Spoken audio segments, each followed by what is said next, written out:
Today, we're covering a significant story about government accountability, free speech, and the people who prepare for our worst days. It involves more than a dozen federal employees at FEMA, the Federal Emergency Management Agency, who were reinstated to their jobs after a 3-month investigation into what the agency called misconduct. Their alleged misconduct: signing an open letter to Congress. The controversy began back in August when more than 190 current and former FEMA officials signed what became known as the Katrina Declaration. The letter delivered a stark warning that the Trump administration's efforts to overhaul and dismantle FEMA could, in their professional opinion, put American lives at risk and lead to a failed disaster response on the scale of Hurricane Katrina. While most signers remained anonymous, a handful of current staffers, like External Affairs Officer Virginia Case, publicly attached their names.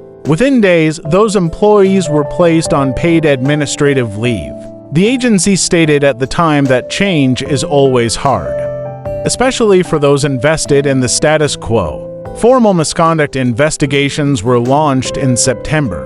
For the workers, it was a period of intense uncertainty, following a summer where over 100 EPA employees had been suspended or fired for similar dissent. In mid-November, the situation seemed to worsen when one worker received a termination notice. But then, a sudden reversal. Last week, reinstatement notices arrived.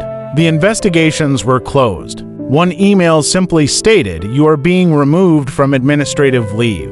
According to sources and legal counsel, the reversal came because agency lawyers determined that signing the letter was protected activity under federal whistleblower laws. As one supervisor told a reinstated worker, they may not have abided by internal policy, but they were protected by the Whistleblower Act.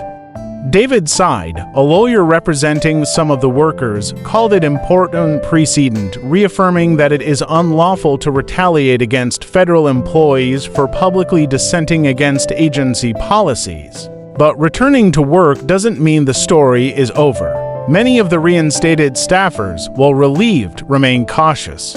Emergency management specialist Abby McElraith said, "I don't think that it's over yet, but I know that I didn't do anything wrong, so I feel pretty vindicated." Virginia Case, who returned to work this week, reflected on the ordeal, stating she and her colleagues were willing to put our jobs on the line for our values and is now grateful to return to supporting communities and disaster survivors. This case highlights the critical, often unseen, tension between government policy and the expertise of career civil servants. It raises essential questions: what protections do public servants have to voice professional concerns? And where is the line between internal dissent and protected free speech?